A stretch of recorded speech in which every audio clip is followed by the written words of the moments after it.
আমি বাংলায় গান গাই, আমি বাংলার গান গাই।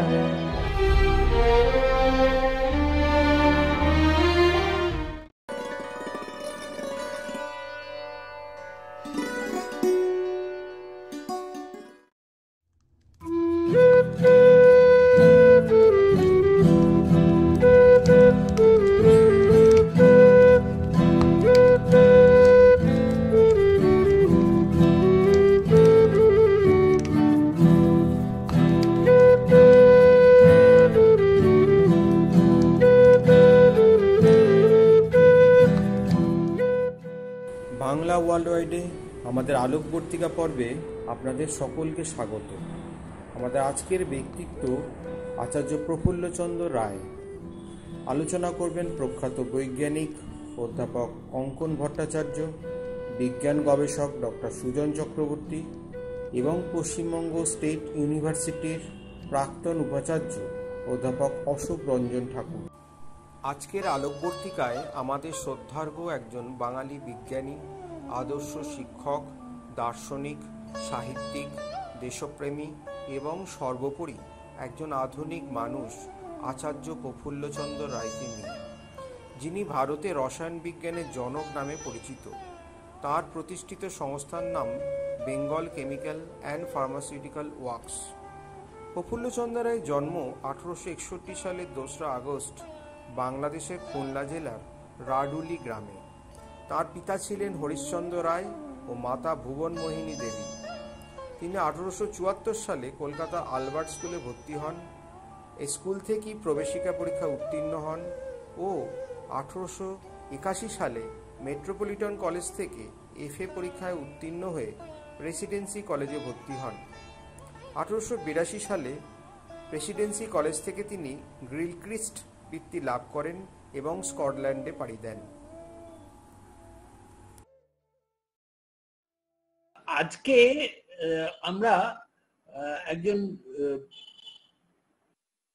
রবীন্দ্রনাথের সমসাময়িক একজন অত্যন্ত শ্রদ্ধাশীল, যাকে আচার্য বলে অভিহিত করা হয়, সেই রকম বিজ্ঞানী আচার্য প্রফুল্লচন্দ্র রায়ের উপরে কিছুটা আলাপচারিতা করব।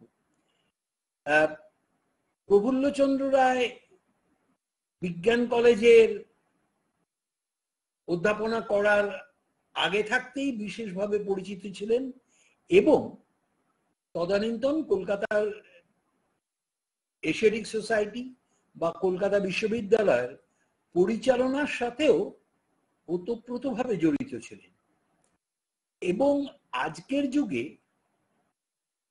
তার মতন মনীষীকে স্মরণ করাটা প্রয়োজনীয়তাটাই আমরা বারবার অনুভব করছি, এই জন্য যে এখন একটা বিশেষ পরিস্থিতির মধ্যে নানান প্রশ্ন আমাদের মনে জাগছে যে আগামী দিনে শিক্ষা ব্যবস্থাটা কিভাবে এগিয়ে নিয়ে যাওয়া যায়। আজকে আমাদের মধ্যে উপস্থিত আছেন ভারতবর্ষের বর্তমান যুগের প্রথিতযশ বিজ্ঞানী অধ্যাপক কঙ্কন ভট্টাচার্য এবং আরো বিশেষভাবে যুক্ত হয়েছেন ডক্টর সুজন চক্রবর্তী, যিনি যাদবপুর বিশ্ববিদ্যালয় থেকে ফার্মাসি নিয়ে পঠন পাঠন শেষ করেছেন, ইনক্লুডিং PhD, এবং তিনি আমাদের আচার্য প্রফুল্লচন্দ্র রায় বিশেষ অবদানের দিক, ইন্ডাস্ট্রি বা ইত্যাদি এগুলো সম্বন্ধে অবহিত করবেন। আমি প্রথমেই চলে যাব কঙ্কনের কাছে, কেন কঙ্কন হচ্ছে আমাদের বিশেষ প্রিয় একজন শিক্ষক মানুষও বটে। যে কঙ্কন কিভাবে আচার্য রায়কে আজকের পরিপ্রেক্ষিতে দেখছেন? কঙ্কন।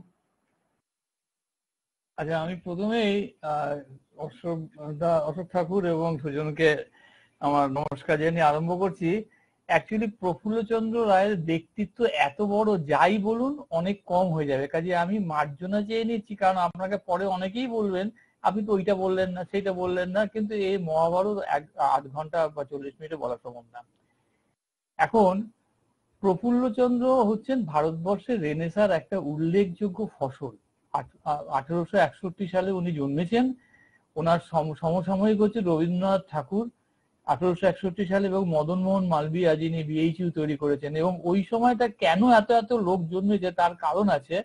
আপনারা জানেন ভারতবর্ষের প্রথম স্বাধীনতা সংগ্রাম হয়েছে 1857 সালে, এবং তার 2 মাস আগে ভারতবর্ষের প্রথম ইউনিভার্সিটি হয়েছে, ক্যালকাটা, বম্বে এবং মাদ্রাস। এবং প্রফুল্লচন্দ্র তার জীবনের যে বিরাট অংশ চাকরি করেছেন প্রেসিডেন্সি কলেজে, এটার পেছনে ছিলেন রাজা রামমোহন রায়। আমি একটু আগে আলোচনা শুনছিলাম যে প্রফুল্লচন্দ্র রায়ের যদি আমরা autobiography of A Bengali chemist দেখি, সেটাতে তার শিক্ষা ভাবনা এবং সেইখানে রাজা রামমোহন রায়ের আদর্শ, সব ডিরোজিওর আদর্শ এত বিপুল ভাবে বলা আছে, সেটা আমি এখন বললে পর মানে প্রফুল্লচন্দ্রের প্রতি অবিচার হবে, তাদের প্রতিও সুবিচার হবে না। এবং রাজা রামমোহন রায় আপনারা জানেন যে প্রথম ভারতবর্ষের আধুনিক কলেজ, হিন্দু কলেজ যেটা নাম হয়েছিল, সেটার সভাপতি, সেটার মানে ফাউন্ডেশন কমিটি চেয়ারম্যান ছিলেন। কিন্তু তখনকার হিন্দু লিডাররা বললেন যে রাজা রামমোহন থাকলে তারা থাকবেন না এবং হিন্দু কলেজ নাম করতে হবে। রাজা রামমোহন চলে গেলেন, তো হিন্দু কলেজ হলো। তার 7 বছর পরে হলো সংস্কৃত কলেজ। সংস্কৃত কলেজের প্রতিবাদ করে রাজা রামমোহন তার বিখ্যাত চিঠি লিখেছিলেন 1823 সালে যে সংস্কৃত কলেজের সরকারি টাকা একটা বিজ্ঞান কলেজ পড়া হোক, কিন্তু সরকার সেটা মানেননি। সেই হিন্দু কলেজে ডিরোজিও ইয়াং বেঙ্গল আন্দোলনের করেছিলেন, তার জন্য ডিরোজিও চাকরিতে চলে গেছিল, তাকে বহিষ্কার করা হয়েছিল প্রেসিডেন্সি কলেজ থেকে। এদিকে বিদ্যাসাগর তখন সংস্কৃত কলেজের অধ্যক্ষ হলেন। তিনি করলেন যে এখনকার দিনে বললে পর খুব বিপজ্জনক কথা হবে, তিনি বললেন যে ভারতবর্ষের মীমাংসা শাস্ত্র বেদান্ত ভুল, আমি তার বদলে ওয়েস্টার্ন লজিক পড়াবো। সেটাও তাকে পড়াতে দেওয়া হলো না। এই জন্য বিদ্যাসাগর 1858 সালে পদত্যাগ করলেন সংস্কৃত কলেজের অধ্যক্ষের জায়গা থেকে। কাজে এই জায়গাটা বুঝতে হবে, একদিকে বিদ্যাসাগর প্রতিবাদ করছেন, এদিকে স্বাধীনতা সংগ্রাম হচ্ছে, এবং শুধুমাত্র বিজ্ঞানীরাই এখানে নেই। বাল গঙ্গাধর তিলক, লাল বাল পাল, তিনজনই কিন্তু এই একই সময় জন্মেছেন, কেউ 56, কেউ 58, কেউ নেই। এখন প্রফুল্লচন্দ্র রায় তিনি বিদেশে পিএইচডি করেছিলেন এডিনবার্গ ইউনিভার্সিটিতে। আমি আসবো ওনাকে, কিন্তু এই যে ভারতবর্ষের কেমিস্ট্রির ফাদার অফ কেমিস্ট্রি কিন্তু আমরা বলিনি, এটা বলেছে নেচার সাবজেক্ট, তার সবকিছু আলোচনা করে। এবং আমি একটা জিনিসের সঙ্গে জড়িত ছিলাম, সেটা পরে বলবো। আমি পরে অনেক বছর পরে জেনেছি যে এখনো পিসি রায়কে ইংল্যান্ডের লোকেরা কিরকম ভাবে শ্রদ্ধা করে। উনি যখন দেশে ফিরে এলেন, উনি প্রথমে প্রেসিডেন্সি কলেজে চাকরি পেলেন। তখন জগদীশ বোস অলরেডি চাকরি পেয়েছেন এবং সেই উনি একটা অসহযোগ আন্দোলন জগদীশ বোস আরম্ভ করেছেন, কারণ তখন সেই 2 রকম মাইনে এবং নানা রকম অবিচার ছিল ভারতীয় অধ্যাপক ইত্যাদি। এবং উনি একই সঙ্গে উনি কেমিস্ট্রিটাকে সব দিক থেকে দেখেছেন। উনি ছিলেন ভারতবর্ষের সবচেয়ে সফল কেমিস্ট্রি গবেষকদের মধ্যে একজন, উনি সবচেয়ে সফল শিক্ষকের মধ্যে একজন, উনি সবচেয়ে বড় এন্টারপ্রেনার, যেটা বেশি বলবে আমাদের সুজন, বেঙ্গল কেমিক্যাল ইত্যাদি। এবং ইতিহাস যে উনি কতভাবে দেখেছেন। ওনার ইতিহাস কিন্তু সাধারণ লোকের ইতিহাসের মতো নয়, ওনার ইতিহাস হচ্ছে একটা সামাজিক ইতিহাস। এ ওই বলেছিল, সে ওই বলেছিল না, উনি তার থেকে কি উপলব্ধি করেছেন।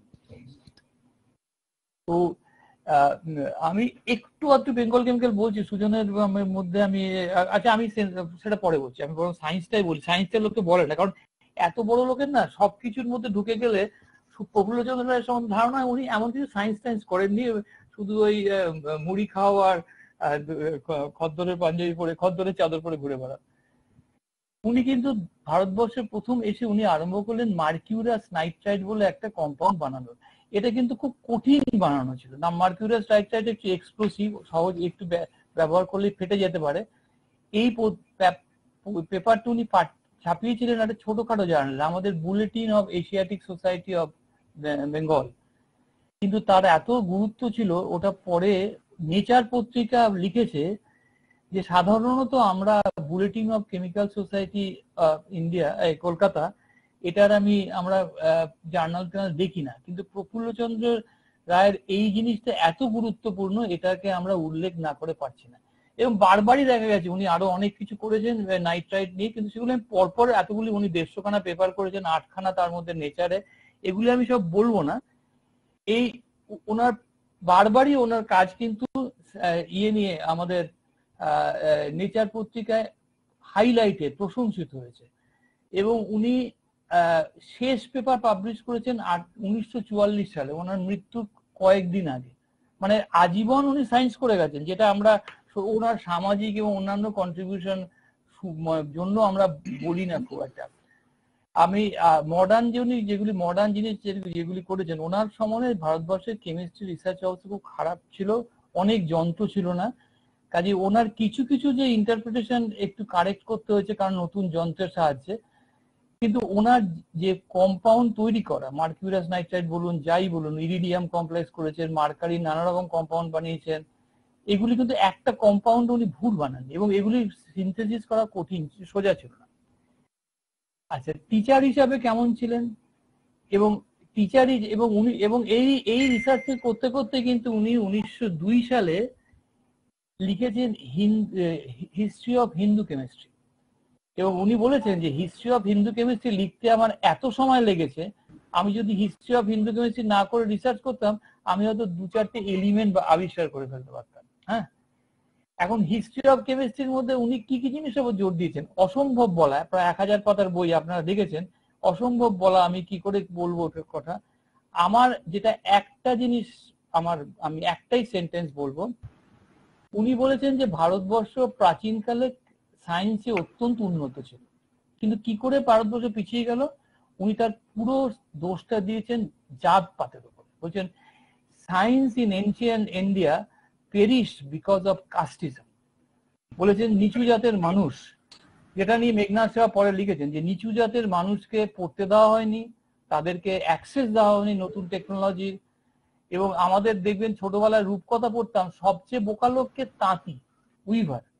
উনি বলতেন উইভার ইজ এ প্রভার্বিয়াল ফুল, মানে যেন অ্যাজ ইফ যারা তাঁত করে, কাপড় জামা তৈরি করে, টেক্সটাইল টেকনোলজি, একটা টেকনোলজি, এটাকে ওরা নেগলেক্ট করেছে। কি কি ছাত্র তৈরি করেছেন, এ তো মানে রবীন্দ্রনাথ নিজে বলেছেন যে উপনিষদে নাকি ভগবান, আমি ভগবান বিশ্বাস করি না খুব একটা, বলেছিলেন ভগবান বলেছিলেন আমি যিনি একমাদ্বিতীয় তিনি বহু হবেন। এবং প্রফুল্লচন্দ্র প্রায় বহু হয়েছিলেন তার অসংখ্য শিষ্যর মধ্যে, এবং তারা সবাই কেমিস্ট ছিল না। প্রফুল্লচন্দ্র রায়ের শিষ্য হচ্ছে কি ক্লাস প্রেসিডেন্সি কলেজের ছাত্র হচ্ছে সত্যেন ঘোষ, মেঘনাদ সাহার মতো ফিজিসিস্ট। কেমিস্ট্রিতে হচ্ছে জ্ঞান ঘোষ, ভারতবর্ষের প্রথম আইআইটি প্রথম ডিরেক্টর, আইআইএসসি ব্যাঙ্গালোরের দ্বিতীয় ভারতীয় ডিরেক্টর।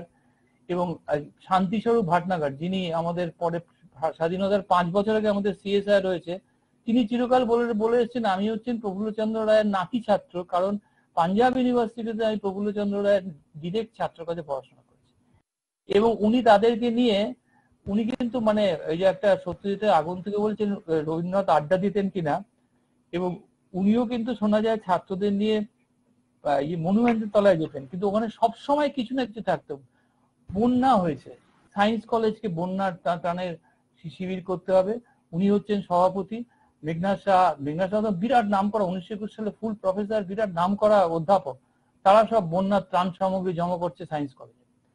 এবং ওনার জীবনটার মধ্যে এত ঘটনাও ঘটেছে, দেখবেন উনি বলেছেন যে 1905 সাল হচ্ছে ভারতবর্ষের ইতিহাসে এবং পৃথিবীর ইতিহাসে খুব বড় একটা ঘটনা। পৃথিবীর ইতিহাসে বড় কেন ঘটনা?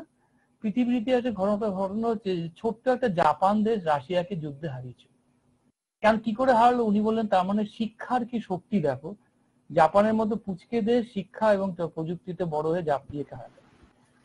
আর ভারতবর্ষে কি হলো, ভারতবর্ষে তখন হলো আমাদের বঙ্গভঙ্গ আন্দোলন। বঙ্গভঙ্গ আন্দোলনের পরে আমাদের দুটো অর্গানাইজেশন তৈরি হয়েছিল, যে ক্যালকাটা ইউনিভার্সিটির কে আমরা বদলে আমরা দুটো অর্গানাইজেশন করবো, একটা হচ্ছে তারকনাথ। হ্যাঁ, একটা মানে ইন্টারেস্টিং কোইন্সিডেন্স বলা যেতে পারে যে 1902 সালে যখন হিন্দু কেমিস্ট্রি প্রকাশিত হচ্ছে, ঠিক তার পরেই বঙ্গভঙ্গ আন্দোলন মানে আমরা দেখতে পাচ্ছি। এবং মানে এই পুরো পর্যাতেই ওই যেটা বলা হলো যে প্রফুল্লচন্দ্র রায়ের জাতীয়তাবাদী আন্দোলনের প্রতি পূর্ণ সমর্থন ছিল এবং তার সাথে সাথেই আবার বিজ্ঞান সাধনার প্রতি একাগ্রতা আনবার জন্য এবং ব্যবসায় উদ্যোগ নেবার জন্য তিনি সাইমালটেনিয়াসলি যেটাকে বলা যেতে পারে একটা নেশন বিল্ডিং, তার সব দিকটা দিয়েই ব্যাপারটা দেখেছিলেন। স্বনির্ভর মনোভাব। এই আমাকে তাহলে একবার বেঙ্গল কেমিক্যাল কথা বলে ফেলতে হবে, কারণ 1902 বলে ফেলেছেন। অ্যাকচুয়ালি বেঙ্গল কেমিক্যাল উনি তৈরি করেছিলেন 1892 সালে। 1892 সালে 800 টাকা মূলধন নিয়ে একটা বাড়ি ভাড়া করে করেছিলেন, এবং ওইটাতে উনি নানা রকম প্রোডাক্ট গুলি আমাদের সুজন ভালো বলবে, এবং ওটা উনি 10 বছরের মধ্যে 1902 সালে উনি একটা পুরো 1902 একটা আমার সান্তারিক গুলি গুলি যা করে এসে যায় না, হ্যাঁ সেটা হচ্ছে যে উনি এটাকে একটা লিমিটেড কোম্পানি করলেন। লিমিটেড কোম্পানি করে বেঙ্গল কেমিক্যালের কি দাঁড়ালো, 13 একর জমি কিনলেন। তারপরে কতজন লোক ছিল সেই সময়, সব মিলিয়ে পরে 1400 মতো। হ্যাঁ, এই 1922 এই সময়তে, হ্যাঁ 1901 সালে উনি 13 একর জমি কিনে 2 লাখ টাকা ক্যাপিটাল দিয়ে লিমিটেড কোম্পানি হলো, এবং উনি প্রথম অফিসিয়াল ম্যানেজার হলেন রাজশেখর বসু। ইনি একটা বিখ্যাত ক্যারেক্টার, আমাদের পরশুরাম যে লিখতেন কেমিস্ট্রি ফার্স্ট ক্লাস ফার্স্ট, যার অনেক সিনেমা সত্যজিৎ করেছেন। এবং অ্যাকচুয়ালি আমরা না বাঙালিরা প্রচুর মানে গাল গল্প করি, এবং পিসি রায় এবং রাজশেখর বসুর মতো প্রফেশনাল কেউ ছিলেন না। পিসি রায় একটা মিটিং এ কেউ 1 মিনিট দেরি হলে মিটিং বন্ধ করে দিতেন, আর রাজশেখর বসুর একদিন নাকি ম্যানেজার ছিলেন, ওনার পিনে লেগে একটু রক্ত বেরিয়েছে, আর ম্যানেজারের স্যার আপনার কি হয়েছে, স্যার আপনার কি হয়েছে।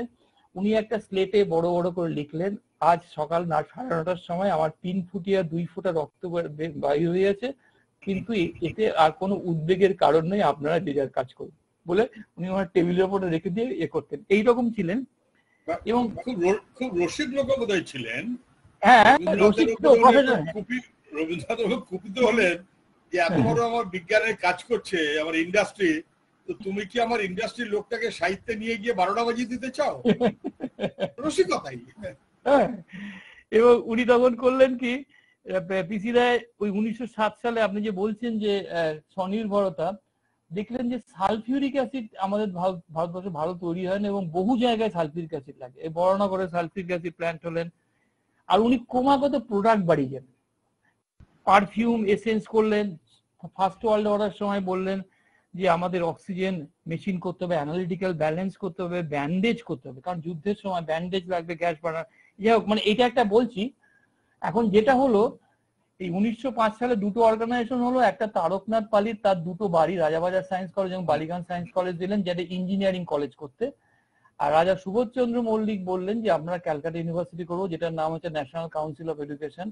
তখন আশুতোষ মুখার্জি হচ্ছেন ভাইস চ্যান্সেলর, এবং আশুতোষ মুখার্জি সম্বন্ধে অনেকে জানে কিনা জানি না। আশুতোষ মুখার্জি হচ্ছে ভারতবর্ষের প্রথম সায়েন্টিস্ট যিনি পেপার পাবলিশ করেছেন। 1881 সালে 17 বছর বয়সে উনি ম্যাথামেটিক্সে পেপার করেছিলেন, কিন্তু উনি যেহেতু বিদেশ যাননি, উনি কোনো চাকরি পান না, যার জন্য উনি ল জাজ হয়ে বিজি হয়েছিলেন।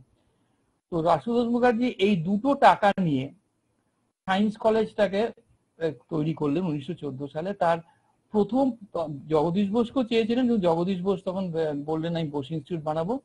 প্রথম পালিত প্রফেসর, প্রত্যেকটা ডিপার্টমেন্টের পালিত প্রফেসর একটা ঘোষ প্রফেসর ছিল, ঘোষ প্রফেসর হ্যাঁ, প্রথম পালিত প্রফেসর কেমিস্ট্রিতে হচ্ছেন পিসি রায়, এবং প্রথম পালিত প্রফেসর ফিজিক্সে হচ্ছে সিভি রহমান। এবং এই যে একটা পার্সোনাল টাকায় দেশের স্বাধীনতা আন্দোলনের মানে পার্ট হিসাবে তৈরি হয়েছে, এর প্রতিদানে পিসি রায় বললেন আমি 1 পয়সা মাইনে নেব না। উনি যতদিন পালিত প্রফেসর ছিলেন তার 1 পয়সা মাইনে নেননি, পুরোটাই উনি দিয়েছেন। প্লাস ওনার কিন্তু ভালো মাইনে ছিল, মানে তখনকার দিনে প্রেসিডেন্সি কলেজের অধ্যাপকদের কিন্তু বিরাট মাইনে। উনি তার 90% টাকা কাউকে না কাউকে দান করতেন। এর মধ্যে যেটা হলো, ওনার হিস্ট্রি সম্বন্ধে একটু দুটো আমি তো একটুখানি সুজনের ইনক্লুড করছি। আমার মনে হয় চমৎকার হচ্ছে কঙ্কনদা, আপনি বলছেন এটার চেয়ে ভালো কিছু হয় না, এবং আমি যা যা বলবো ভাবছিলাম আপনি প্রায় সবই বলছেন, আমার এত ভালো লাগছে, খুব ভালো। আপনি বলেন হ্যাঁ। বেটার হবে, আমি আছি তো। আপনি হ্যাঁ উনি ওনার যে প্রথম যেটা আমরা বলি যে ঐতিহাসিক আর্টিকেল হিসেবে ওনার প্রথম ইম্পর্টেন্ট আর্টিকেল, সেটা অনেক আগে লেখা হয়েছিল 1885 সালে, যখন উনি ইংল্যান্ডে, তখন উনি লিখেছিলেন একটা এসে কম্পিটিশন হয়েছিল, হ্যাঁ, India before and after mutiny. সেটা নিয়ে আমি এখানে একটা সেন্টেন্স আছে লেখা, the lamentable condition of India is due to England's culpable neglect. The part played by England in intellectual progress in India is the brightest chapter of Anglo-Indian history. England, unfortunately, now does her best to strangle the nascent aspirations of a rising nationality. হ্যাঁ, ওই কোন ইংল্যান্ডে বসে লিখছেন, কিন্তু মানে আমাদের এটা একবারে স্ট্র্যাংলিং ইন্ডিয়ান ন্যাশনালিটি, এর মানে গলা টিপে হত্যা করার চেষ্টা করছে। এটা সাহস দরকার, এটা বিরাট সাহসের ব্যাপার। এটাতে ওনার সেন্সটা, বিশেষ করে সাম্রাজ্যবাদ বিরোধী মনোভাবটা এত স্পষ্ট হয়ে গেল। হ্যাঁ, মানে এটা উনি কিন্তু একটা সাধারণ ঐতিহাসিক না, উনি একটা নিজের আবেগ, নিজের আদর্শ, নিজের সমাজ সচেতন দিয়ে বলছেন। আমাদের মুশকিল হচ্ছে আমাদের ঐতিহাসিক যারা, অশোক ঠাকুর এই বলেছেন, সুজন চক্রবর্তী এই বলেছেন, কঙ্কন ভট্টাচার্য এই বলে এমন একটা জিনিস দাঁড়ায় না, সব কথা ডিস্ট্রাকটিভ হয়ে ইন্টারফারেন্স হয়ে যায়, আমরা কিছুই বুঝতে পারি না। কিন্তু উনি একটা ফোকাস করে দিতেন সবসময়। এরপরে উনি করলেন যে ভারতবর্ষের, উনি বললেন যে আমাদের প্রত্যেক দেশে একটা ইন্ডিয়ান কেমিক্যাল সোসাইটি হয়, ভারতবর্ষে কেন হবে না? তো সেই সময় ওনার যে 3 প্রিয় ছাত্র ছিলেন, জ্ঞান ঘোষ, আমাদের শান্তিস্বরূপ ভটনাগর এবং জ্ঞান মুখার্জি, এরা তখন একসঙ্গে ছিলেন লন্ডন ইউনিভার্সিটি। ডোনান বলে খুব নাম করা একজন সায়েন্টিস্ট, ডোনান মেমব্রেন বলে, আপনি অশোকটা ব্যাপার, তিনি বললেন যে তোমরা যদি কেমিস্ট্রিতে একটা সোসাইটি করো এবং ভারতবর্ষের পিসি রায়কে সবাই চেনে, পিসি রায়কেই সভাপতি করো। তিনি ওটা সভাপতি হলেন, হয়ে উনি journal of Indian chemical society বের করলেন। এবং ওই জার্নালে যেদিন বেরোলো, নেচার তাকে ওয়েলকাম করে একটা লেখা বের করলো, বলে যে আমরা আমাদের ইয়াংগেস্ট নতুন যে সোসাইটি তাকে আমরা জানাচ্ছি, স্বাগত জানাচ্ছি, এবং পিসি রায়ের থেকে ভালো লোক হতে পারে না। এবং আমি যেটা বলেছিলাম আগে, যে আমি পিসি রায়কে আমি বহু বছর পরে দেখেছি অনেক কিরকম শ্রদ্ধা করতে মানুষ। 2011 সালকে আমাদের international union of pure and applied chemistry বলে একটা অর্গানাইজেশন আছে, যারা এই সমস্ত কেমিস্ট্রির নামকরণ ইত্যাদি নানা রকম ব্যাপার নিয়ে করেন।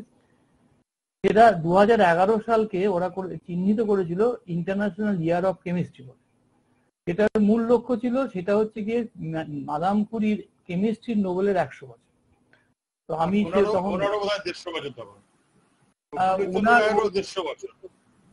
ওনার মাদামপুরি হতে 5-6 বছরের ছোট ছিলেন, কিন্তু উনি 1911 সালে কেমিস্ট্রির নোবেলটা পেয়েছিলেন, তাই জন্য 2011 সালটা হলো কেমিস্ট্রির নোবেলের 100 বছর। তার আগে ফিজিক্সের নোবেলটা মাদামপুরি পেয়েছেন। এখন মাদামপুরিকে চয়েস করেছিল নানা রকম। মাদামপুরি নিজে একটা মানে অনেক দিক দিয়ে বলা যায়, তারপরে মহিলা, প্রথম মহিলা যিনি 2বার নোবেল প্রাইজ পেয়েছেন, নানা রকম। আমি পোর্টারিকোতে তখন আমি গেছি, পোর্টারিকো তখন সে কোনো কারণে আমি ওই ইন্ডিয়ান ডেলিগেশনের প্রধান, ওখানকার আইইউপিএসির প্রেসিডেন্ট ঘোষণা করলেন যে প্রত্যেকটা দেশ 2011 সালকে সেলিব্রেট করুক, এবং তাতে মাদামপুরি তো সব দেশের নন, তোমাদের দেশে যে যিনি জড়িত দেখা যায়, কারো 100 বছর, কারো 200 বছর, কারো 150 বছর, তার সঙ্গে মিলিয়ে করো। আমি বেরিয়ে যে চা খেতে খেতে রয়্যাল সোসাইটি অফ কেমিস্ট্রির একজনকে বললাম, তুমি জানো আমরা কিন্তু একটা ভালো জিনিস করতে পারি, তুমি তো ইংল্যান্ড থেকে এসছো, আমাদের দেশের ফাদার অফ কেমিস্ট্রি পিসি রায়ের কিন্তু এবছর 150 বছর, আর তুমি তো আমরা একটা কাজ করুন, রয়্যাল সোসাইটি অফ কেমিস্ট্রি আর ইন্ডিয়া মিলে আমরা একটা কিছু করি। উনি বলেন এটা খুব ভালো বলেছে, কারণ এখনকার যিনি রয়্যাল সোসাইটির প্রেসিডেন্ট, তিনি রয়্যাল সোসাইটি অফ কেমিস্ট্রি, তিনি এডিনবার্গ ইউনিভার্সিটির ইনঅর্গানিক কেমিস্ট্রি প্রফেসর। আমি এক্ষুনি ইমেল করছি। ইমেল করলেন যে প্রস্তাব করলেন কিছুটা করার। 15 মিনিট পরে বললেন রয়্যাল সোসাইটি অফ কেমিস্ট্রি বলেছে, ঠিক করেছেন, উনি পিসি রায়ের সম্মানে প্রেসিডেন্সি কলেজকে একটা প্লেক দেবেন। এখন যদি প্রেসিডেন্সি কলেজে যান, দেখবেন যে একটা ইন্টারন্যাশনাল হিস্টোরিক প্লেক দিয়েছে রয়্যাল সোসাইটি অফ কেমিস্ট্রি। এটা হচ্ছে একমাত্র প্লেক ইন অনার অফ পিসি রায়, যেটা ইউরোপের বাইরে, মানে ইউরোপের বাইরে নেই আর কোথাও। এটা মানে ব্যাপারটা হচ্ছে, আমি তো বলি যে 2 মিনিট, কিন্তু ওদের মনের মধ্যে শ্রদ্ধাটা কতখানি ছিল, এটা প্রেসিডেন্সি কলেজে উনি করলেন। আমি আর কিছু বলবো না। আমার মনে হয় যে আমার বক্তব্যের মধ্যে হিস্ট্রি অফ কেমিস্ট্রি আমি বলে দিয়েছি, চ্যারিটি বলেছি, সাহিত্যিক উনি যে একটা কত বড় সাহিত্যিক ছিলেন। উনি বঙ্গীয় সাহিত্য পরিষদের সভাপতিও ছিলেন। মানে একটা লোকের কত কিছু হতে পারে এটা ভাবা যায় না। আমি শুধু একটাই কথা বলবো যে 1940 সালে উনি বেঙ্গল কেমিক্যাল থেকে পদত্যাগ করেছিলেন। কেন করেছিলেন? উনি বলেছিলেন যে তোমরা যে প্রফিট করছো সেটা শেয়ার হোল্ডারদের দিয়ে দিচ্ছ, কিন্তু আমার মনে হয় এই টাকাটা দিয়ে তোমরা নতুন নতুন প্রোডাক্ট করো, নইলে এই যা পুরনো প্রোডাক্ট সেগুলো তো অবসলেট হয়ে যাবে। এবং তারা শোনেননি। তখন উনি 1 জুন 1940 সালে বেঙ্গল কেমিক্যালের ওই ম্যানেজিং কমিটি বলুন না, বোর্ড অফ ডিরেক্টরস এ পদত্যাগ করলেন। উনি কিন্তু আজীবন, এবং উনি কিন্তু আজীবন ওনার যে ওই প্রথম 800 টাকা দিয়েছেন তার জন্য কোনো ডিভিডেন্ড নেননি, এবং তার তলায় উনি সই করেছিলেন an evicted and homeless stranger in Bengal Chemical Pharmaceutical Works he once called his own. আর আমি লাস্টে একটাই, আমি অশোকদারের গল্পটা বলেছি, আমি আরেকবার গল্পটা বলছি যে বাঙালির জীবনে পিসি রায় কিরম ভাবে আছেন। গল্প হলো, সত্যি বলে একটা সিনেমা করেছিলেন আমাদের তপন সেনা। তাতে আপনারা জানেন যে একটা বাড়িতে খুব অশান্তি হতো, বা একটা কাজের লোক এলো বা রবি ঘোষ সবাইকে মিটমাট করে দিল। রবি ঘোষকে জিজ্ঞেস করছে বাড়ির লোকেরা, তুমি আগে কার বাড়িতে কাজ করতে, তুমি চিঠি ফিঠি দেখাও। ও চিঠি বের করলো পকেট থেকে, ওটা কার চিঠি? বললো এটা হচ্ছে স্যার, আমি আচার্য প্রফুল্লচন্দ্র রায়ের বাড়িতে কাজ করতাম। বল তিনি তো 25 বছর আগে মারা গেছেন। হ্যাঁ, ও না না, বেঁচে আছেন সমস্ত বাঙালির অন্তরে বেঁচে আছেন। আমার মনে হয় যে আপনারা যে আজকে এতদিন পরে মিটিংটা করছেন, আপনাদের অন্তরেও পিসি রায় বেঁচে আছে। ধন্যবাদ। আগে যাদের কাছে কাজ করেছো তাদের কোনো চিঠি পিসি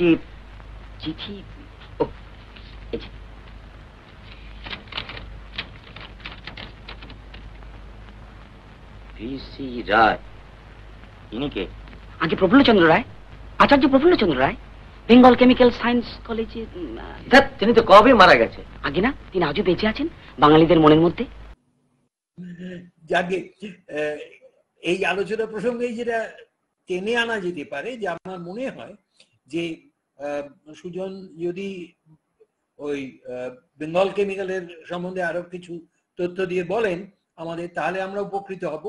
এবং তার থেকেও বড় কথা হচ্ছে যে যে সমাজমূলক কাজগুলো তখন হতো, তার সাথে শিক্ষা সাধনা এবং সামগ্রিক জাতির চেতনার উন্মেষ ঘটানো, এই যে প্রচেষ্টা এই মনীষীদের মধ্যে ছিলেন, যে বিদ্যাসাগরও কিন্তু বর্ণ পরিচয়ের বিক্রয়লব্ধ টাকা থেকেই তার বেশিরভাগ কাজগুলো করতে পেরেছিলেন, কারণ তার চাকরি জীবনও মাত্র 17 বছরের ছিল, যদিও তিনি যথেষ্ট পরিমাণ মাইনে পেয়েছেন। কিন্তু তাদের কাছে মনে হয়েছিল ওইটা তো দান করতেই হবে, তার সাথেও আরো অনেক বড় ধরনের কাজে ব্রতী হতে হবে, যেটা প্রফুল্ল রায় করেছেন। মানে এই জেনারেশনে পর জেনারেশন ধরে এইটা যে হয়েছিল, তাই জন্যই কিন্তু তখন যেটাকে বলা হয় বিজ্ঞানের নবজাগরণের একটা পিরিয়ড। যেমন আমার একটা ছবি খুব ভালো লাগে, যে আচার্য জগদীশ চন্দ্র বোসের 70 বছর বয়সে একটা ছবি, এটা অনেক জায়গাতেই পাওয়া যায়, যেখানে যারা দাঁড়িয়ে আছেন তার সাথে ছাত্র হিসেবে, তারা প্রত্যেকেই নিজেরা দিকপাল বিজ্ঞানী ছিলেন। অর্থাৎ একটা, যেটা কঙ্গন বললেন যে তোপড়ায় যে সময় জন্মগ্রহণ করেছেন সেই সময় একটা উন্মেষ ঘটেছিল, এবং তার 50 বছর বাদে আমরা যদি একটা পিরিয়ড দেখি, সেখানেও একটা হয়েছিল। আমি আমাদের ডক্টর সুজন চক্রবর্তীকে বলবো, তিনি যদি কিছু আলোকপাত করেন। আমি তো প্রথমে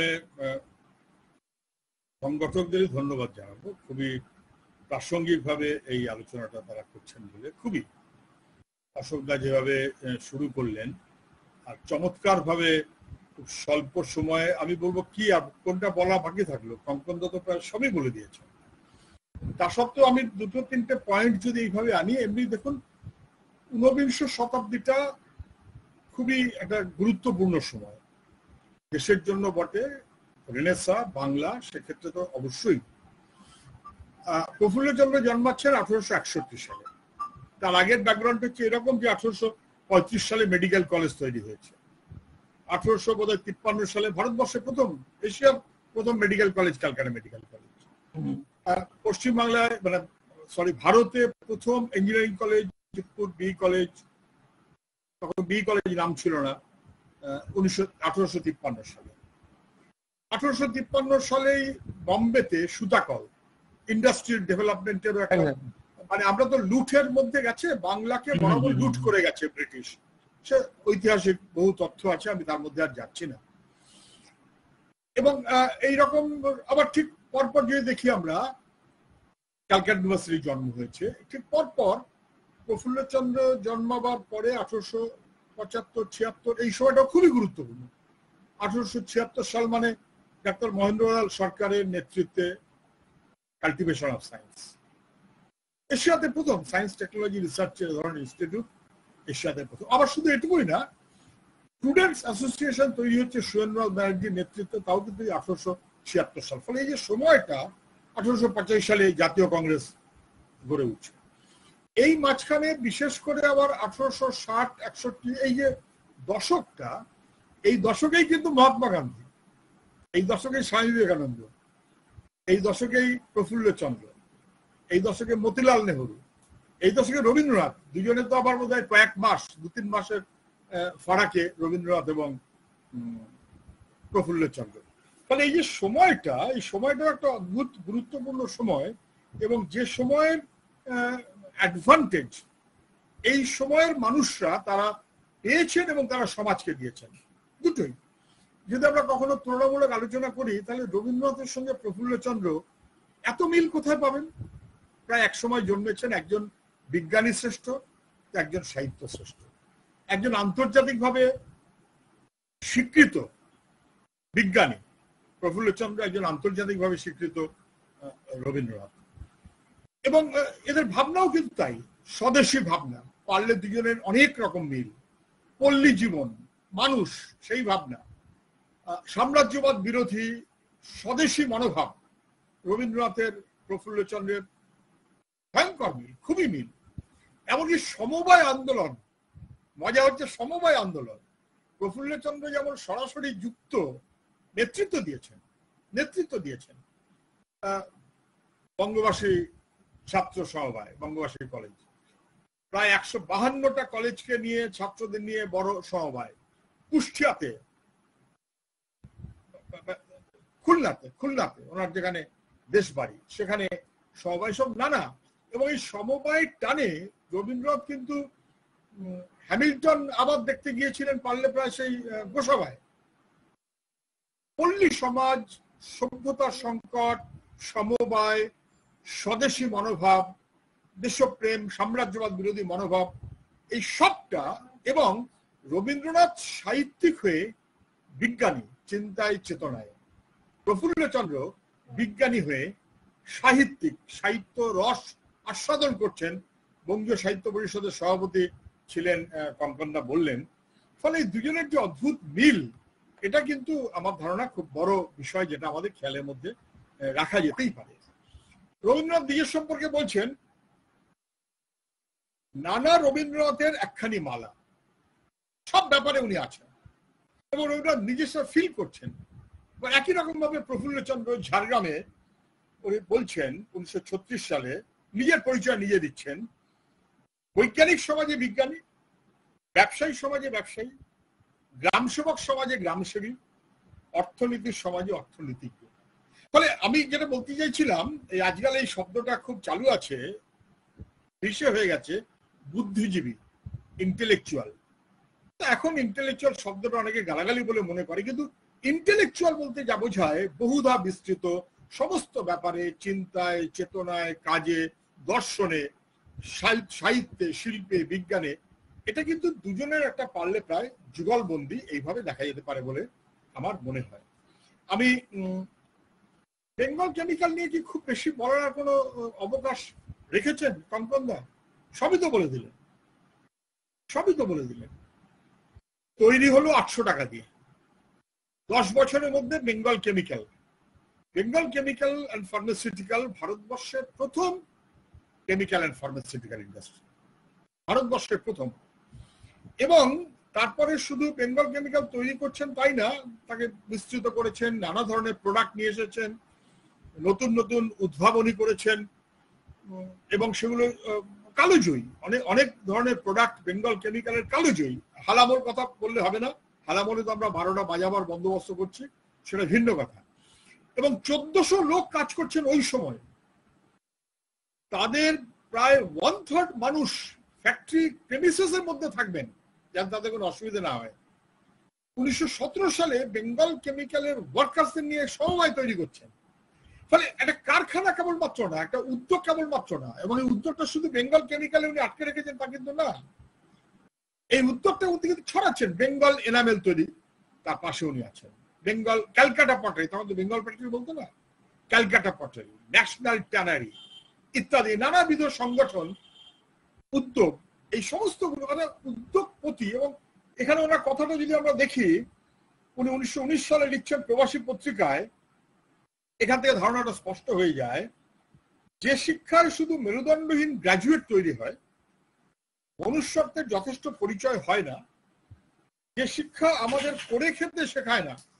করে খেতেটা অবশ্য আজকাল আবার একটু অন্যরকম মানে হয়ে যায়, সেই মানেটা উনি করেননি।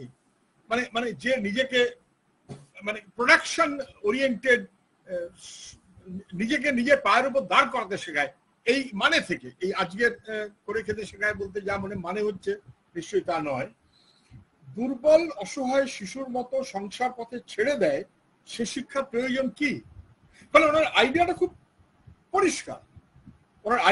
পরিষ্কার, যে আসলে শিক্ষাটা যেমন তার বিজ্ঞান চেতনা থাকবে, যেমন তার বহুধা বিস্তৃত একটা ইন্টেলেকচুয়াল অ্যাঙ্গেল থাকবে, জানা বোঝা এবং পরখ করে করে জানা, শুধুমাত্র মুখস্থ জানা নয়, এবং তার সঙ্গে সঙ্গে সেটা যেন সমাজকে দিতে পারে, সে যেন সমাজে সৃষ্টি করতে পারে। এই অ্যাঙ্গেল থেকে উনি কিন্তু উদ্যোগটাকে দেখছেন বলেই যে কোনো উদ্যোগের পাশে উনি দাঁড়াচ্ছেন। আমরা দেখবো উনি একটা বড় সময় ব্যয় করছেন গ্রামীণ মেলা। তখনকার সময়ে গ্রামীণ মেলা কিন্তু শিল্পের একটা বড় সম্ভার, কেনা বেচা ইত্যাদি ইত্যাদি সব মিলিয়ে ওখানে যেন নতুন প্রোডাক্ট হাজির হচ্ছে। এবং দেশ জুড়ে উনি সুরাটে যাচ্ছেন, নাগপুরে যাচ্ছেন, দিল্লি যাচ্ছেন, লাহোর যাচ্ছেন, মাদ্রাজ যাচ্ছেন। আসলে দেশীয় শিল্প গড়তে গিয়ে প্রাচীন শিল্প মেলা তার গুরুত্ব, সেই কোয়েশ্চেনটাকে উনি অত্যন্ত সামনে নিয়ে আসছেন। ফলে আমার কাছে এইভাবে আমি দেখব যে উনি বিজ্ঞান সাধক, ফলিত বিজ্ঞান, তাকে সবসময়তেই গুরুত্ব দিয়েছেন। উৎকর্ষতার সাথে সাথে তা কিভাবে কাজে লাগবে সেই বন্দোবস্ত করছেন, কিন্তু কখনোই বৈদেশিক নির্ভরতা থেকে আমরা স্বনির্ভর হব এই মনোভাব থেকে চলে আসলেন। কোট প্যান্ট ছেড়ে দিলেন, ধুতি চাদর গায়ে ওই যে জড়ালেন, তারপর বিদেশে যখন গেছেন ওই ধুতি চাদর গায়ে দিয়েই গেছেন। একটা স্বদেশী আনা, আমার দেশ, তাকে গড়তে হবে, এই একটা খুব বড় মনোভাব, সেটা ওনার বরাবরই ছিল। আমার ধারণা এটাকে আমাদের খেয়াল রাখাটা দরকার। আমি জানি না অনেক বেশিক্ষণ কথা বলাটা খুব হবে কিনা, কিন্তু প্রফুল্লচন্দ্র কি শুধু বিজ্ঞানী, শুধু উদ্যোগপতি? আজকের বেঙ্গল কেমিক্যাল সর্বনাশ হয়ে যাচ্ছে, আমি জানি না আপনারা সবাই নিশ্চয়ই খোঁজ রাখেন। তারপর তো শেষমেশ কি বলবো, পাবলিক সেক্টর হলো, মরে যায় ভাব, সর্বনাশ করা হলো। অনেক কষ্ট করে টাকা পয়সা জোগাড় করে, ঘটনাক্রমে আমি তখন পার্লামেন্টের মেম্বারও বটে, আমারও একটা সুযোগ হয়েছিল এই ক্ষেত্রে একটা উদ্যোগ নেওয়া, করে চালু হলো, আবার বন্ধ হয়ে কিন্তু গত কয়েক বছর ধরে লাভ করছে। কিন্তু তৎসত্ত্বেও তাকে কি বলবো, প্রাইভেটাইজ করে দেবার একটা প্রচেষ্টা প্রবলভাবে আছে। এটা কিন্তু একটা কোম্পানিকে বিক্রি করে দেওয়া নয়, এটা একটা ইতিহাস, একটা সাধনা, একটা ঐতিহ্য। প্রফুল্লচন্দ্র রায়, এই সব মিলিয়ে ভয়ঙ্কর বিপদের মধ্যে আমরা যাচ্ছি, সেটা আমাদের খেয়ালের মধ্যে রাখলে বোধহয় ভালো হবে বলে আমার মনে হয়। আমি যে কথাটা বলতে চাইবো সেটা হচ্ছে যে প্রফুল্লচন্দ্র শুধুমাত্র বিজ্ঞানী এরকমটা ভাবলে ভুল ভাবা হবে, ইন্টেলেকচুয়াল, এবং সেই কারণে এই সমস্ত ব্যাপারে তিনি আছেন। হিন্দু কেমিস্ট্রি যে লিখলেন, তার বেসিক ব্যাকগ্রাউন্ডটা কি? বেসিক ব্যাকগ্রাউন্ডটা হচ্ছে ভারতীয় পরম্পরায় অ্যালকেমি, চরক সুশ্রুত, নানাবিধ আমাদের যে জ্ঞান বিজ্ঞান তার যা এই যে আছে চালু যে চলতি যা রয়েছে, এটার মধ্যে উনি বিজ্ঞানকে আবিষ্কার করছেন, খুঁজে পাচ্ছেন এবং সেটা দুনিয়ার কাছে হাজির করছেন। এটা হচ্ছে বিউটি। আর 10টা ক্ষেত্রের চাইতে ক্ষেত্রে বিউটি। এবং কঙ্কনদা কথাটা বলার সময় বলেছেন, উনি খুব স্পষ্ট বলছেন ওই সময়তেই যে কার্যত এটাকে সর্বনাশ করে দিচ্ছে এক শঙ্করাচার্যের বিজ্ঞানের এই যে অগ্রগতি, থমকে যাচ্ছে জাতপাত, বেদান্ত চিন্তা শঙ্করাচার্য যেটা উনি গ্রহণ করতেন না, কখনোই গ্রহণ করতেন না। মানে কোথাও যেন বিজ্ঞান সাধনা যেভাবে আমাদের দুনিয়াতে দেশে হচ্ছিল সেটা কি কোথাও হল্ট হচ্ছে, এই কোয়েশ্চেনটা ওনার থাকছে এবং তার একটা সার্চ করা সেই মনোভাবটা কিন্তু আমরা দেখব ওনার বরাবরের ওনার মধ্যে ছিল। সেটা আমাদের না বোঝার কোনো কারণ। পয়সা নিয়ে কি করবেন ওনার জীবনীটা বলছেন যে সব মিলিয়ে। হ্যাঁ বলেন বলেন। না না, এইটা যেমন একটা দিক আছে, আর একটা দিক আমি যেটা মানে চাইবো চিন্তিত হোক, সেটা হচ্ছে একটা সাংগঠনিক দিক। অর্থাৎ এশিয়াটিক সোসাইটির সংগঠন ভাবে, ক্যালকাটা ইউনিভার্সিটি সংগঠন কি করে গড়ে তোলা যায় তার সম্বন্ধে পুঙ্খানুপুঙ্খ বিবরণলিপি ইয়ে করা এবং সেই জিনিসগুলোকে তুলে ধরা, বক্তব্য। অর্থাৎ মানে তখন আমরা যেটা আলোচনা করলাম, শিক্ষক, ইতিহাসবিদরা, সাধারণভাবে সমাজ সচেতন একজন, এই সমাজ সচেতনতা থেকেই কিন্তু প্রতিষ্ঠান গড়ে তোলার যে জায়গাটা, সেখানে কিন্তু এদের একটা অসাধারণ অবদান ছিল। এটা ভুলে গেলে চলবে না। তখনও পর্যন্ত প্রাতিষ্ঠানিক ভূমিকা মূলত ওই যারা শাসনকর্তা তাদের আনুকূল্যে, যে কারণে আশুতোষ মুখার্জিকে আমরা প্রাতঃস্মরণীয় করে রাখবো, যে সেখান থেকে বেরিয়ে আসবা প্রচেষ্টা, এটা কিন্তু স্বদেশিয়ানার সাথে বারবার যুক্ত হয়েছে। অর্থাৎ একটা জাতীয় সত্তা গড়ে তোলার জন্য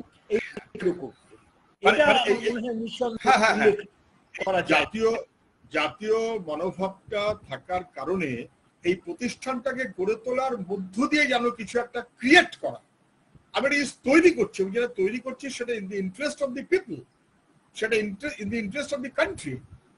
স্বনির্ভরতা, বৈদেশিক নির্ভরতার থেকে খানিকটা বেরিয়ে আসবার একটা মনোভাব, এবং সেইটা স্পষ্ট ছিল যেমন প্রতিষ্ঠান গড়ার ক্ষেত্রে তেমন মানুষ গড়ার ক্ষেত্রেও কিন্তু সমানভাবে। কঙ্কনদা উল্লেখ করেছেন 1921 সালে উনি ছাত্রদের সঙ্গে নিয়ে বেরিয়ে পড়লেন খুলনার বন্যা, তাকে বিপন্ন মানুষের পাশে দাঁড়ানো। কিংবা পরের বছর বরঞ্চ বলা যেতে পারে প্রফুল্লচন্দ্র রায় বরাবরই একটু রুগ্ন শরীর ছিলেন, বরাবরই শরীরের অনেক সুবিধা, কিন্তু এগুলোকে কোনো পাত্তা দেননি। উত্তরবঙ্গ 1922 সাল, এবং তাদের দৌড়ে এগিয়ে গেলেন। ধরুন আপনি তো এশিয়াটিক সোসাইটি বলছেন, ক্যালকাটা ইউনিভার্সিটি বললেন, যেটা লিখিত, যেটা আমরা সবাই প্রায় জানি। আমি সঙ্গে যদি উল্লেখ করি 1921 সালেই বলে আমার ধারণা, এবিটিএ যখন তৈরি হচ্ছে, সম্ভবত 1921 সাল, এবিটি এর ফাউন্ডার প্রেসিডেন্ট প্রফুল্লচন্দ্র রায়। এটা জানতাম না। অল বেঙ্গল টিচার্স অ্যাসোসিয়েশন, আজকে এটা আমরা হয়তো এবিটি দেখছি, তার ফাউন্ডার প্রেসিডেন্ট। এবং শুধু আমরা এখন ওয়েবকুটা দেখছি, তখন ওয়েবকুটা ছিল না, all Bengal college and university teachers association, উনি তার সভাপতি।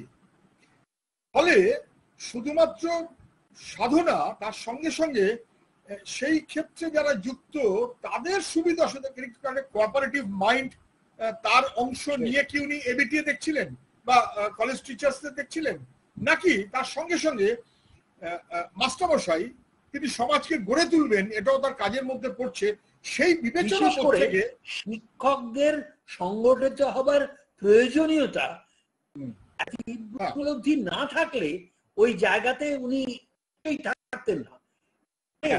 সামগ্রিক একটা পরিস্থিতি গড়ে তোলা দরকার, যেখানে শিক্ষা প্রদানটা সহজতর হবে এখানে শিক্ষকদের উন্নতির কথা উচ্চারিত হবে। এই যে একটা বৃহৎ চিন্তাধারা, যেটাকে আমরা বলতে পারি অলমোস্ট একটা স্বদেশী জাতি গঠনের একটা সামগ্রিক প্রচেষ্টা। এই শব্দটাই বোধহয় কারেক্ট হবে, একটা জাতি গঠন। স্বনির্ভর ভারত গড়তে হবে, জাতিকে গড়তে হবে, ক্রিয়েট করতে হবে।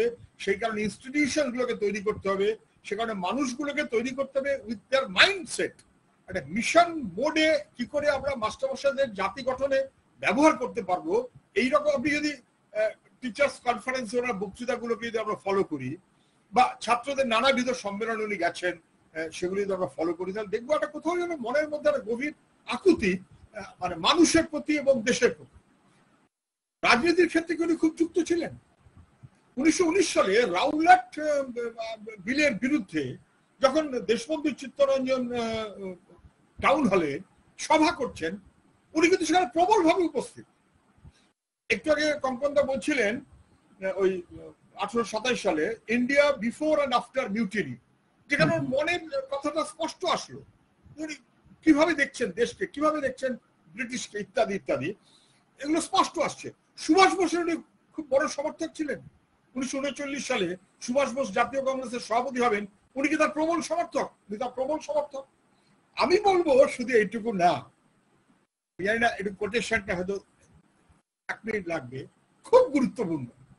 শেষমেশ আমাদের স্বাধীনতা এবং দেশভাগ, উনি স্বাধীনতা লাগে মারা গেছেন, অর্থাৎ দেশভাগের আগে মারা গেছেন, কিন্তু সেক্ষেত্রেও ওনার যে কথাটা, সেটা আজকের দিনেও আমরা কেউ আপত্তি করতে বোধহয় পারবো না। কি বলছেন? উনি দেশভাগের বিরোধী। প্রসঙ্গান্তরে বাংলা বিভাজন, বাংলা ভাগ, বাংলা সর্বনাশ হয়েছে বটেই, অনেকের আনন্দ হতে পারে, কিন্তু বাংলা সর্বনাশ হয়েছে। প্রফুল্লচন্দ্র কি বলছেন?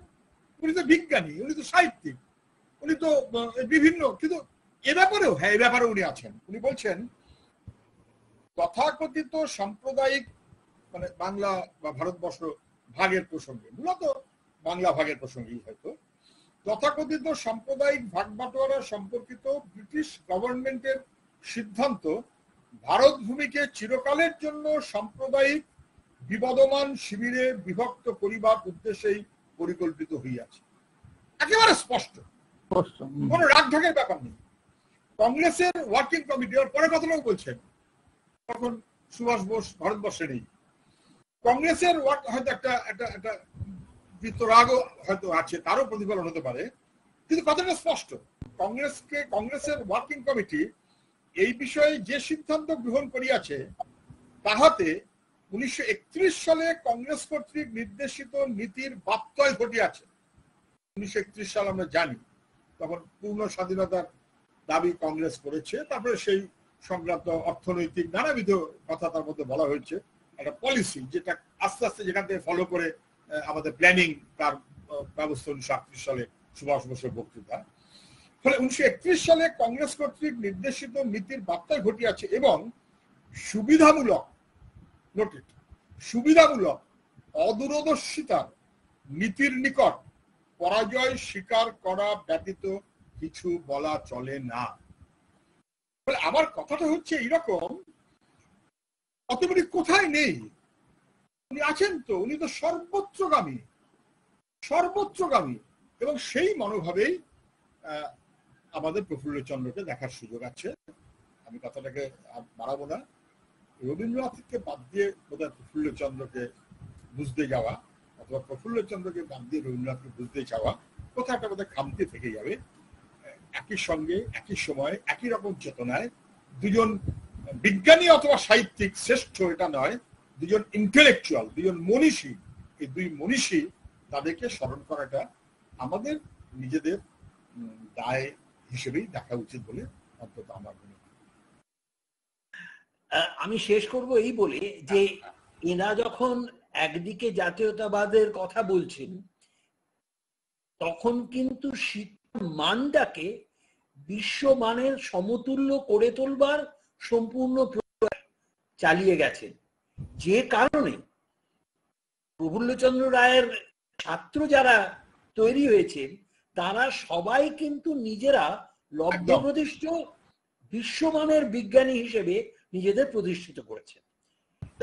তার মানে যে আমি একটা জাতীয়তাবাদী চিন্তাধারা থেকে শিক্ষা ব্যবস্থাকে পরিচালনা করছি, কিন্তু সেখানে কোনো হীনমন্যতা থাকবে না, সেখানে আমার চেষ্টার কোনো ত্রুটি থাকবে না, আমাকে আমার ওই উচ্চমান পৌঁছতে হবে, এই রকম ধরনের একটা ইন্টেলেকচুয়াল এনভায়রনমেন্ট তৈরি করার জন্য যে ব্যাপক প্রচেষ্টা, এটা প্রফুল্ল রায় করেছেন, জগদীশ বোস করেছেন, মানে পরবর্তীকালের জেনারেশনে বোস বা মেঘনাথ সাহা করছেন।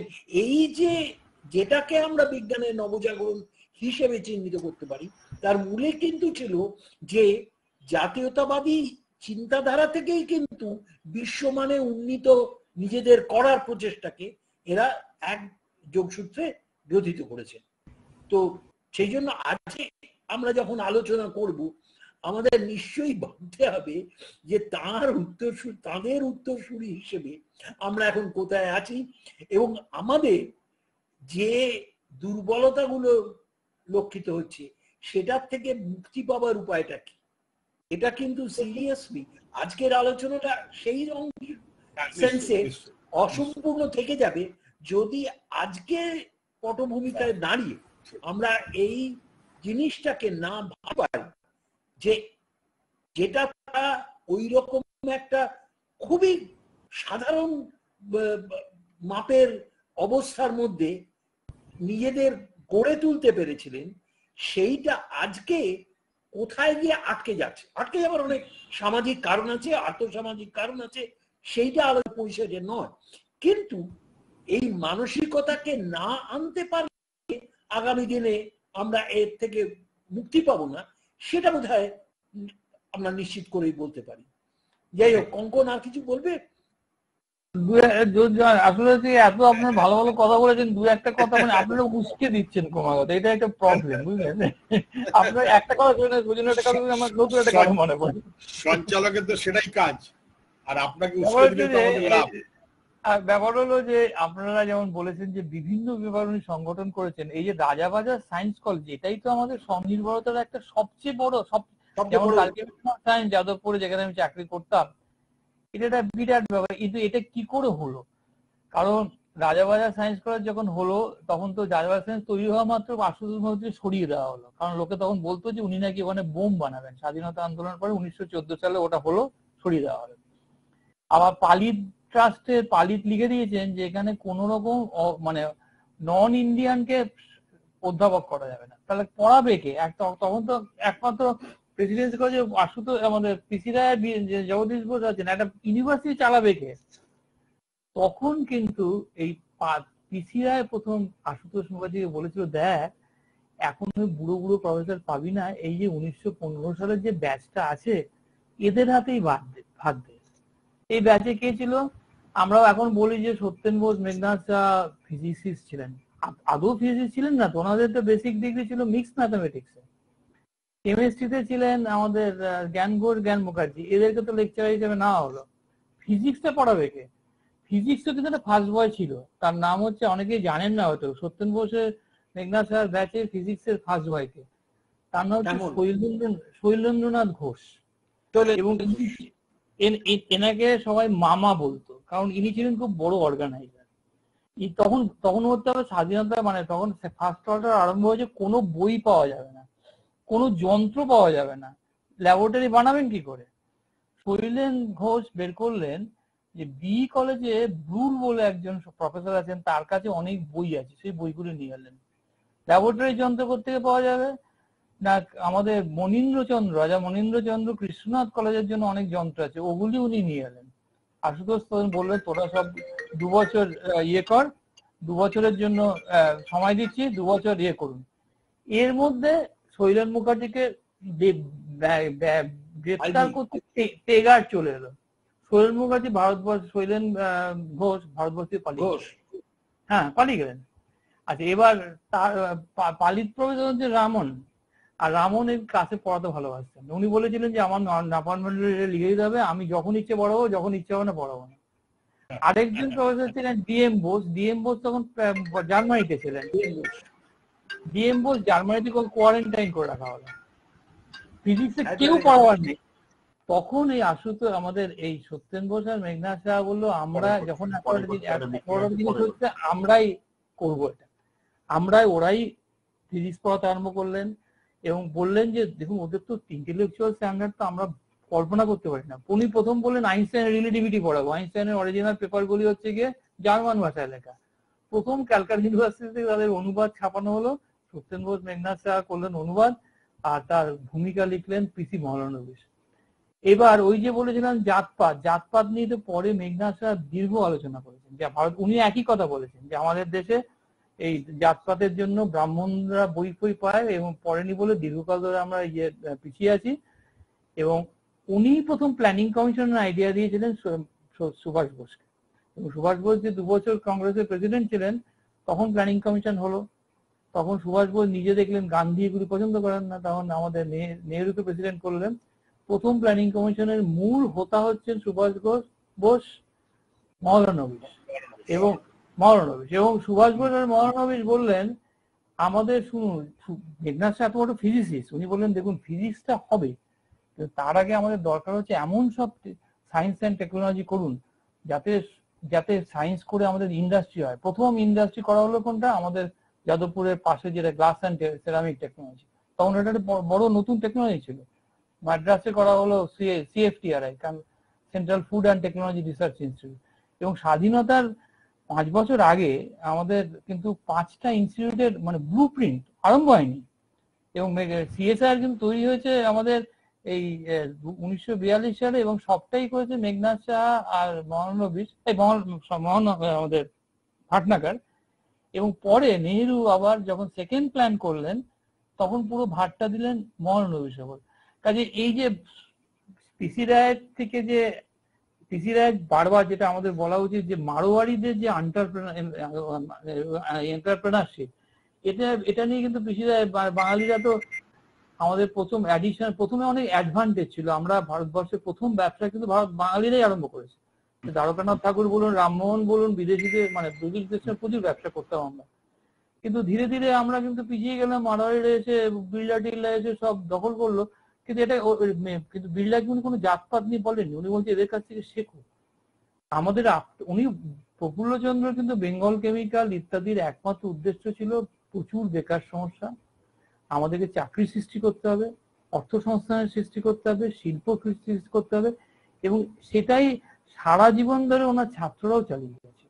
কাজে এই যে একটা অর্গানাইজেশন, এটা কিন্তু ভারতবর্ষে আমরা বলি এরাই হচ্ছে মেকার্স অফ মডার্ন ইন্ডিয়া, এবং এদের মূল অনুপ্রেরণা কিন্তু পিসি রায়। এটা ভুললে চলবে না। এবং এত কিছু করে যেন অনেক কথা বাদ পড়ে যাবে। খুব কারেক্ট, ঠিক আছে, আজকের আলোচনাটা অনেকটাই হলো, কিন্তু জায়গায় এটা দুঃখের সঙ্গে আনলাম, কারণ এখন তো আমার প্ল্যানিং কমিশন তুলে দেওয়া হয়েছে না। আমার প্রবলেম হচ্ছে আমি একটু আপনাদের থেকে কাছাকাছি, মানে অশোকদার থেকে ছোট, কিন্তু আমরা তো বুড়ো হয়ে গেছি, আমাদের সেই ছোটবেলাকার সেন্টিমেন্ট গুলো রয়ে গেছে কিছু। হ্যাঁ হ্যাঁ, যে স্বপ্নের মধ্যে দিয়ে দেশটাকে তৈরি করেছিলেন এরা।